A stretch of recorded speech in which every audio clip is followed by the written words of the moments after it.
Super prime time में हमने आपको दिखाया था कि अमेरिका सीज फायर के बीच जिस तरह से हमले कर रहा है उससे संकेत मिल रहे हैं कि अमेरिकी सेना ईरान के कम्युनिकेशन सिस्टम को खत्म करने की कोशिश में है।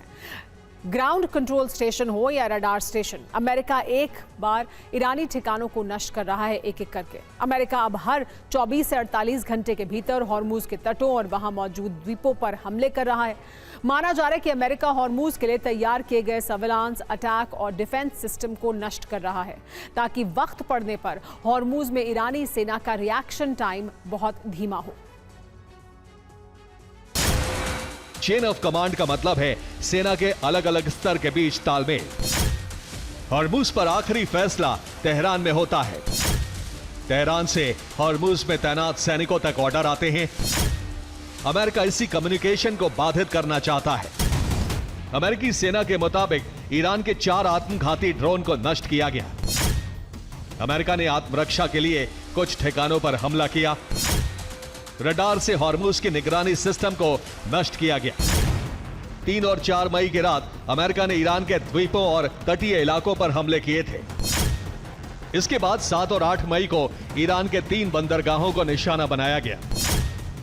25 मई को भी ईरानी मिसाइल ठिकानों और हॉर्मुज में बारूदी सुरंग बिछाने वाली पोर्ट्स पर हमले हुए थे। 29 मई को अमेरिका ने बंदर अब्बास बंदरगाह पर हमला किया। हॉर्मुज में अमेरिका विशेष अभियान शुरू कर चुका है जिसके तहत अमेरिका के निशाने पर है ईरानी ग्राउंड कंट्रोल सेंटर, जहां से हॉर्मुज पर 24 घंटे निगरानी का काम होता है। ईरानी ग्राउंड कंट्रोल सेंटर के पास ही हॉर्मुज में हमले करने की जिम्मेदारी है। हॉर्मुज के द्वीपों और तटों पर मौजूद सैनिक ही अरब देशों में ड्रोन हमले कर रहे हैं। हॉर्मुज के करीब बनाए गए ग्राउंड कंट्रोल सेंटर्स में ही एंटी शिप मिसाइलों का भंडार मौजूद है। सैन्य ठिकानों के अलावा अमेरिका लगातार कम्युनिकेशन टावर्स को नष्ट कर रहा है क्योंकि हॉर्मुज में मौजूद टावर्स ही IRGC हेडक्वार्टर से संपर्क का जरिया हैं। संचार टावर के जरिए ही तेहरान से ऑर्डर सैनिकों तक पहुंच रहा है। कम्युनिकेशन टावर के जरिए ही हॉर्मुज की खबर तेहरान तक जाती है। हॉर्मुज में हमले का ऑर्डर भी संचार के जरिए ही आता है। टारगेट नंबर 3 रडार सेंटर्स हैं।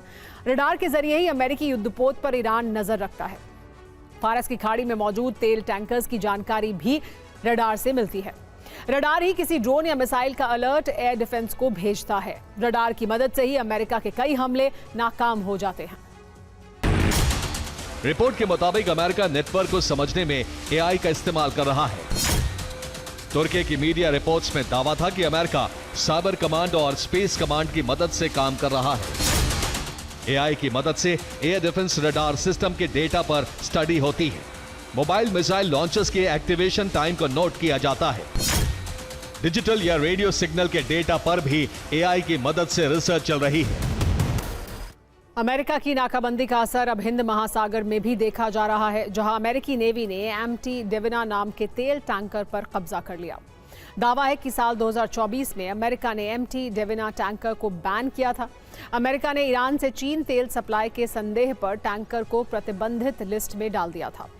अमेरिका अब ईरान को टोल चुकाने वालों के खिलाफ भी एक्शन ले रहा है। अमेरिकी नेवी ने एक इराकी तेल टैंकर को रोक लिया है।